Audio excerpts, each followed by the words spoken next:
આણંદ ખાતે તિરુપતિ બાલાજીના પ્રસાદનો વિવાદ વકર્યો છે। વધુ વિગતો સામે આવી રહી છે। આણંદ ખાતેથી જ તિરુપતિ બાલાજીના પ્રસાદનો વિવાદ વકર્યો છે, ત્યારે આણંદ ખાતેથી અમૂલ દ્વારા પોલીસ ફરિયાદ કરવામાં આવી છે।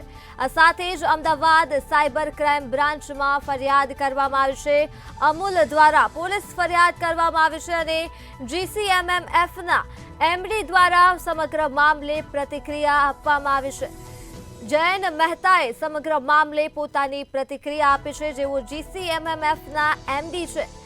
સોશિયલ મીડિયામાં ખોટી પોસ્ટ વાયરલ કરવામાં આવી છે।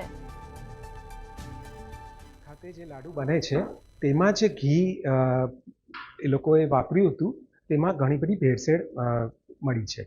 તો આ ઘી અમૂલનું છે તેવો ખોટો દુષ્પ્રચાર અમુક તત્વો દ્વારા કરવામાં આવેલ। તો અમૂલ સાથે જોડાયેલ 36 લાખ પરિવારો માટે આ ખૂબ જ ગંભીર વાત છે। એટલે આ ફરિયાદ અમે FIR તરીકે નોંધાવી છે અમુક સોશિયલ મીડિયા હેન્ડલ્સ માટે કે જે લોકો આવો ખોટો દુષ્પ્રચાર કરીને અમૂલ બ્રાન્ડને અસર કરે છે અને તેને વિવાદમાં ખોટી રીતે રાખે છે।